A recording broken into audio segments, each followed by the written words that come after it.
I was talking with a family earlier this week, and as we were going through like our program and everything that we offer, and we were talking about other programs in the area, they wanted to do our program, but insurance came up and they were saying, gosh, you're out of network. Why would you stay out of network? Why would you not just go in network like the other programs in the area?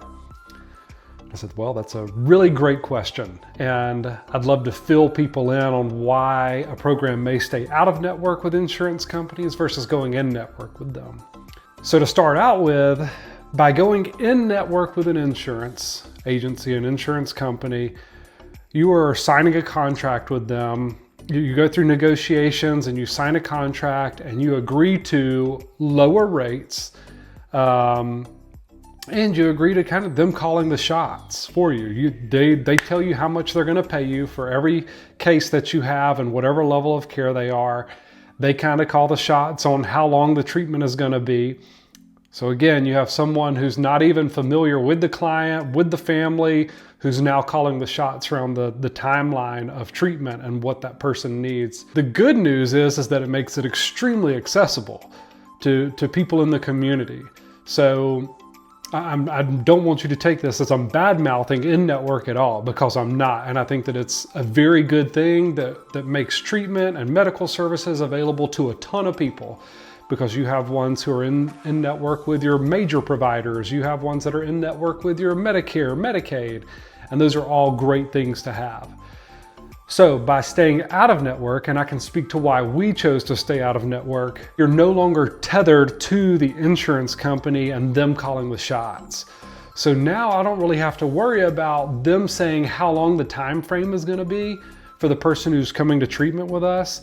I don't really have to worry about them trying to lowball us on an offer on what they're going to pay us for those services.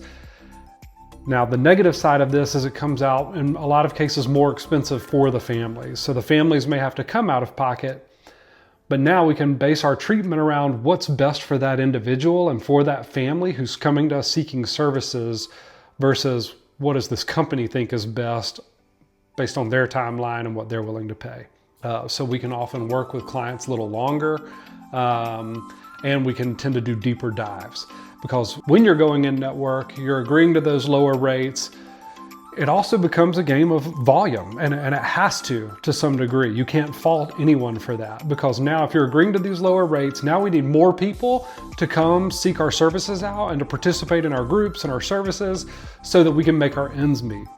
Because we're also, as time goes on, people need more for their salaries, insurance costs more, softwares cost more, the list goes on. It becomes this volume game where now we're getting a ton more people in to sit in on our groups and in our sessions.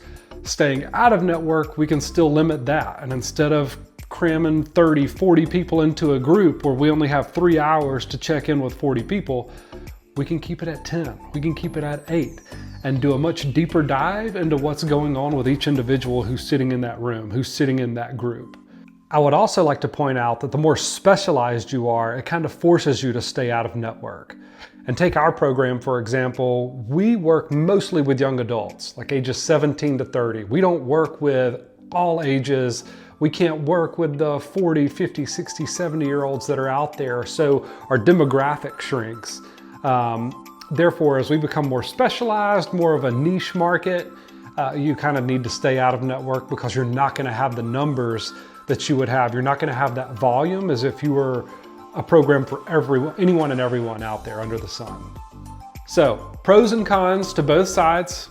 You have one side over here that's very accessible. It does provide a good service. It just may come down to time restraints. But again, way more accessible.